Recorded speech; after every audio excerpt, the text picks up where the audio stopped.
वो राहुल गांधी की कट्टर समर्थक है। चुनाव में उसने अपनी भाभी को हरा दिया था। उसके पिता मुख्यमंत्री थे, लेकिन वो सरकारी बस से ही कॉलेज जाया करती थी। बाल ठाकरे के भांजे के प्यार में वो गिरफ्तार हो गई।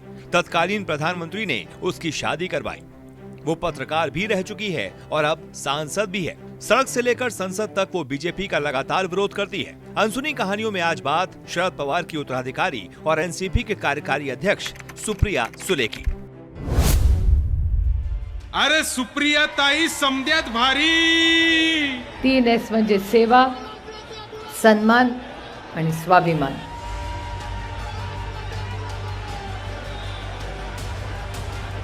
अभी दुख, थोड़ी खुशी, थोड़ी गम, कारवां चलता रहा है। देश की सेवा में हम सब लगे रहेंगे, कहीं भी बैठे और देश की सेवा करते रहेंगे। महाराष्ट्र की राजनीति के चाणक्य माने जाने वाले कद्दावर नेता शरद पवार की इकलौती बेटी सुप्रिया सुले को बाल ठाकरे भी अपनी बेटी माना करते थे। बचपन से ही सरल और सहज स्वभाव की सुप्रिया सुले को बाल ठाकरे के भांजे से प्यार हो गया था। दरअसल पढ़ाई पूरी करने के बाद सुप्रिया सुले पुणे में अपने चाचा के यहाँ रहने लगी।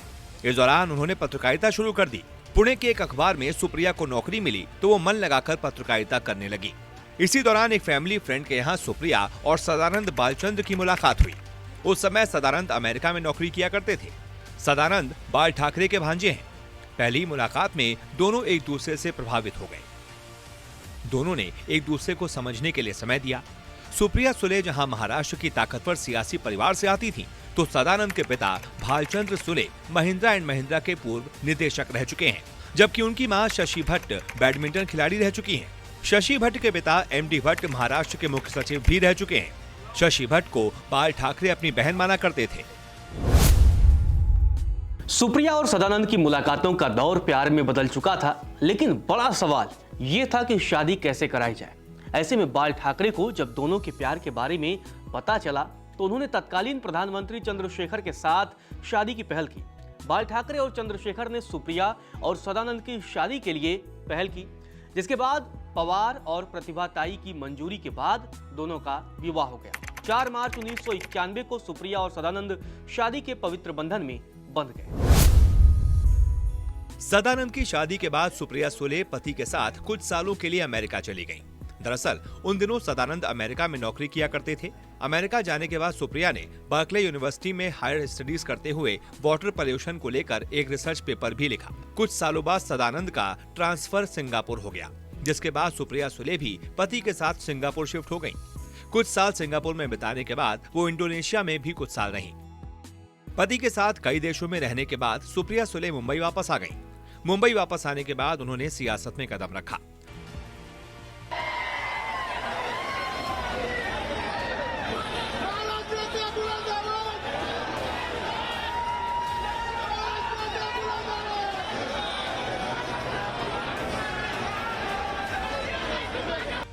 शरद पवार ने साल 2006 में सुप्रिया को राज्यसभा भेजने का फैसला लिया। ये बात जब बाल ठाकरे को पता चली तो उन्होंने शरद पवार से बात की। यूं तो बाल ठाकरे और शरद पवार सियासी तौर पर विरोधी थे, लेकिन दोनों परिवारों के बीच अच्छे संबंध थे। बाल ठाकरे सुले को अपनी बेटी मानते थे। ऐसे में बाल ठाकरे ने सुप्रिया सुले को राज्यसभा पहुंचाने में मदद की। उस घटना का जिक्र शरद पवार ने अपनी आत्मकथा में लिखा था। सितंबर 2006 में जब मेरी बेटी सुप्रिया ने राज्यसभा चुनाव लड़ने की घोषणा की तो बाला साहेब ने मुझे फोन करके कहा, शरद बाबू, मैं सुन रहा हूँ हमारी सुप्रिया चुनाव लड़ने जा रही है और तुमने मुझे इसके बारे में बताया ही नहीं। मुझे ये खबर दूसरों से क्यों मिल रही है? मैंने कहा कि शिवसेना बीजेपी गठबंधन ने पहले ही उसके खिलाफ अपने उम्मीदवार के नाम की घोषणा कर दी है। ऐसे में मैंने सोचा कि आपको क्यों परेशान करूं। इस पर बाल ठाकरे बोले कि मैंने सुप्रिया को तब से देखा है जब वो मेरे घुटनों के बराबर हुआ करती थी। मेरा कोई भी उम्मीदवार सुप्रिया के खिलाफ चुनाव नहीं लड़ेगा, क्योंकि तुम्हारी बेटी मेरी बेटी है। मैंने उनसे पूछा कि आप बीजेपी का क्या करेंगे, जिनके साथ आपका गठबंधन है। ठाकरे ने तुरंत जवाब दिया कि कमलाबाई की चिंता मत करो, वो वही करेगी जो मैं कहूंगा। बाल ठाकरे के समर्थन से सुप्रिया सुले की राज्यसभा की राह आसान हो गई। 2006 में सुप्रिया सुले राज्यसभा पहुंची तो उन्होंने सियासत में अपना लोहा मनवाना शुरू कर दिया। 2009 में सुप्रिया सुले ने चुनावी राजनीति में भी कदम रखा और बारामती से लोकसभा के चुनावी मैदान में उतरी और जीतकर लोकसभा पहुंची। इसके बाद तो उन्होंने बारामती में जीत का चौका लगा दिया। 2014 और 2019 में जीत हासिल करने के बाद 2024 लोकसभा चुनाव में भी उन्होंने भाभी सुनेत्रा पवार को हराकर लोकसभा में अपनी जगह बनाई। बारामती से सुप्रिया के पिता शरद पवार भी 6 बार सांसद रह चुके हैं। सुप्रिया सुले ने 2011 में उस समय खूब सुर्खियां बटोरी थी जब उन्होंने कन्या भ्रूण हत्या के खिलाफ एक राज्यव्यापी अभियान की शुरुआत की थी। 30 जून 1969 को पुणे में जन्मी सुप्रिया सुले की शुरुआती पढ़ाई पुणे से सेंट कोलंबस स्कूल से हुई। यहां से उन्होंने 12वीं तक की पढ़ाई की। इसके बाद मुंबई के जय हिंद कॉलेज से माइक्रोबायोलॉजिकल में बीएससी किया। जब वो कॉलेज में पढ़ाई कर रही थीं, तब उनके पिता शरद पवार महाराष्ट्र के मुख्यमंत्री थे। मुख्यमंत्री की बेटी होने के बावजूद उन दिनों सुप्रिया अपनी 4-5 सहेलियों के साथ सरकारी बस से ही कॉलेज जाया करती थी। उस समय सुले को रोज 10 रुपए पॉकेट मनी मिलती थी। पढ़ाई पूरी करने के बाद सुप्रिया सुले ने पुणे में एक अखबार में नौकरी करना शुरू कर दिया था। महाराष्ट्र की सियासत में इन दिनों भाई अजीत पवार के साथ सुप्रिया सुले के रिश्तों की खूब चर्चा होती है। दरअसल एनसीपी में उत्तराधिकारी की लड़ाई के बीच अजीत पवार ने शरद पवार से उनकी पार्टी छीनी। जिस भाई को सुप्रिया राखी बांधा करती थी, वही भाई अब उनका फोन नहीं उठाता है। न्यूज़ 24 पर खुद सुप्रिया सुले ने इस बात का जिक्र किया था। पर हमने तो देखा था कि जब वो डिप्टी सीएम की शपथ ले रहे थे, आप बहुत इमोशनल हुई थी। एक टाइम पे आपके आंसू भी आए थे, वो वीडियो भी बहुत वायरल हुआ था। वक्त और समय में बहुत ताकत है। Time heals everything. मैं अभी भी ये समझ नहीं पा रहा हूँ सुप्रिया जी कि ऐसा क्या हुआ कि अजीत पवार ने सुनेत्रा पवार को, अपनी पत्नी को आपके खिलाफ उतार दिया। आप कह रही हैं बीजेपी की साजिश है। नहीं, षड्यंत्र है। वही षड्यंत्र है, कंस्पिरेसी है। लेकिन हमें तो ऐसा लगता है कि शायद एनसीपी का असली उत्तराधिकारी शरद पवार का कौन है, ये इसकी लड़ाई है। और अजीत पवार ये साबित करना चाहते हैं कि वो असली उत्तराधिकारी। भी वो तो बीजेपी में चले गए हैं, तो कौन? और उत्तराधिकारी जो राजनीति में होता है वो विचारों से होता है। और ऐसा कभी भी नहीं कि उत्तराधिकारी आपका रिश्तेदार ही होना चाहिए। ऐसा कुछ नहीं होता। देखिए, आदरणीय चौहान साहब इस देश के सबसे बड़े नेता महाराष्ट्र के उभरे आज तक, और यशवंतराव चव्हाण जी का उत्तराधिकारी है शरद पवार है। दोनों का कोई खून का रिश्ता नहीं है। तो पॉलिटिकल लाइफ में, राजनीति में उत्तराधिकारी ये खून से नहीं बनते, विचारों से बनते। कांग्रेस से अपने राजनीतिक करियर की शुरुआत करने वाले शरद पवार आज इंडिया गठबंधन के अहम हिस्सा हैं। उनकी बेटी सुप्रिया भी कांग्रेस की समर्थक है और बीजेपी की कट्टर विरोधी।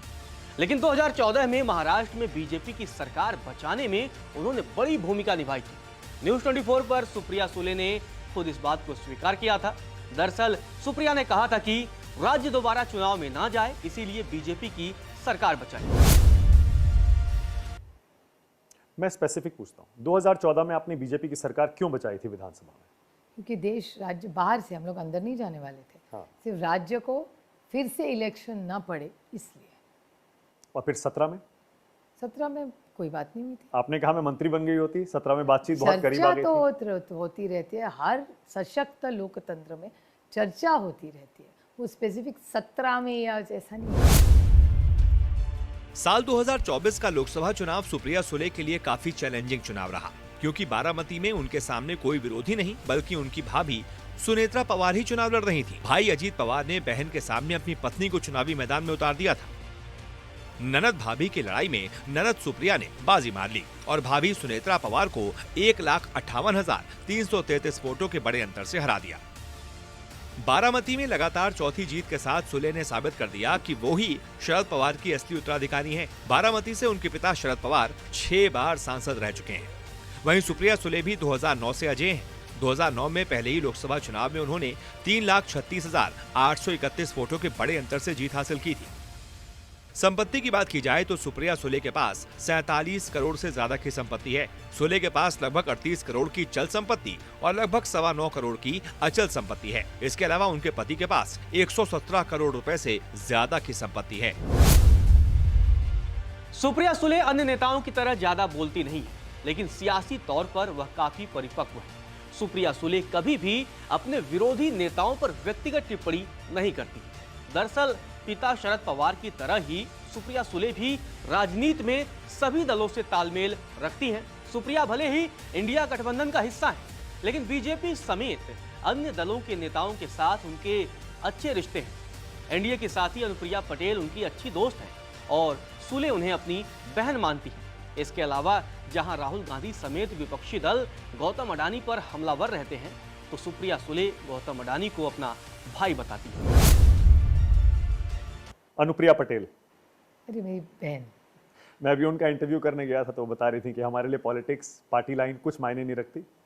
मेरे और अनुप्रिया के बहुत बहुत अच्छे, कैसे दोस्ती हो गई आपकी उनसे? ये हम बहनों की तरह है दोनों, we are very close. Gautam Adani, मैं तो बचपन से जानती हूँ। बड़ा अजीब नहीं हो गया था गठबंधन में जब राहुल गांधी अडानी पर हमले कर रहे थे और पवार साहब उनके साथ बैठ के और वहाँ फोटो उनकी आ रही हम थी? लोग तो गौतम भाई को 30 साल से मैं जानती हूँ, तो बहुत पुराना रिश्ता है। तो उन पर लगे आरोप गलत है? वो गौतम अडानी नहीं है मेरे लिए, हमारे गौतम भाई, और बहुत 30 साल से और रिश्ते निभाना मैं बहुत अच्छी तरह से जानती उन पर लगे आरोप गलत हैं? हूँ। अभी वो वक्त ही बताएगा ना, जब इंक्वायरी आ गई उसमें ही पता चलेगा। न्यूज 24 के चाय वाला इंटरव्यू के दौरान अनुप्रिया पटेल ने भी सुप्रिया सुले के साथ अपनी दोस्ती की बात शेयर की थी। अनुप्रिया पटेल ने बताया था कि वो सुप्रिया सुले से बहुत कुछ सीखती हैं।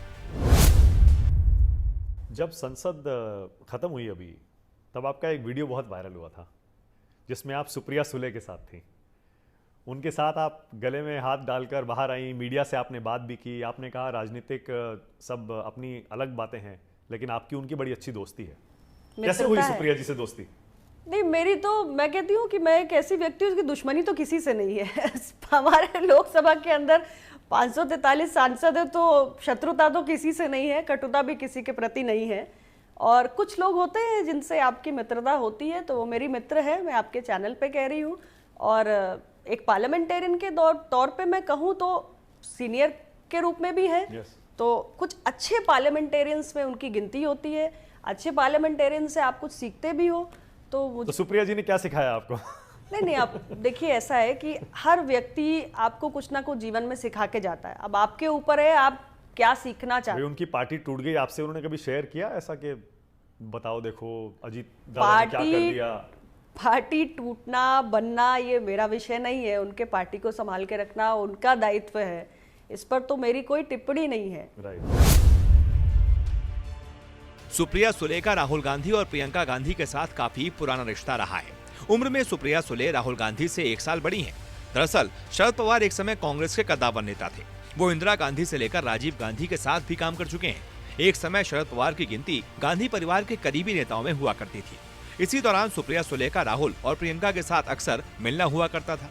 आज जब सियासत में सुप्रिया सुले, राहुल गांधी और प्रियंका गांधी सभी सक्रिय हैं, तो सुले राहुल गांधी के साथ खड़ी हैं। सुप्रिया सुले राहुल गांधी को देश की राजनीति का भविष्य मानती हैं। वहीं प्रियंका गांधी को लेकर उनका मानना है कि प्रियंका अगर चुनावी राजनीति में आती हैं, तो कांग्रेस को इसका फायदा मिल सकता है। राहुल गांधी हमारे पार्टी के एक बहुत अलायंस के एक वरिष्ठ नेता, और मेरी बहुत अपेक्षा है उनसे। प्रियंका गांधी एक बहुत अच्छी औरत, जिन्होंने मेरे मन में तो पॉलिटिक्स में और टाइम देना चाहिए। राहुल से आपको बहुत उम्मीद है? मेरी तो उम्मीद ही कांग्रेस से बहुत ज़्यादा उम्मीद है। लगता है आपको पीएम मटेरियल है राहुल गांधी?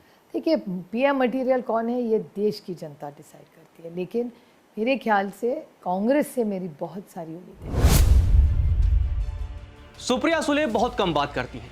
जब एनसीपी टूटी तो ऐसी स्थिति में सुप्रिया सुले ने पार्टी को संभाला। संसदीय कामों के साथ साथ सुप्रिया सुले ने संगठन को संभाला। यह ऐसा वक्त था जब शायद शरद पवार सिर्फ अपनी बेटी पर ही भरोसा कर सकते थे। सुप्रिया पिता के भरोसे पर खरी उतरी और जल्द ही पार्टी को संभाल लिया।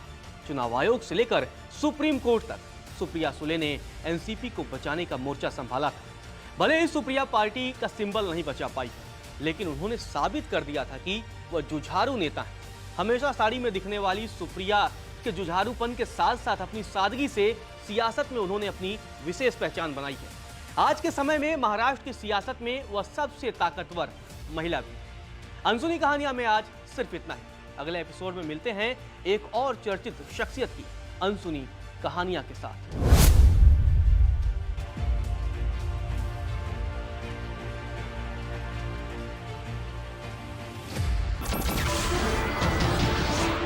नमस्कार, मैं हूं मानक गुप्ता।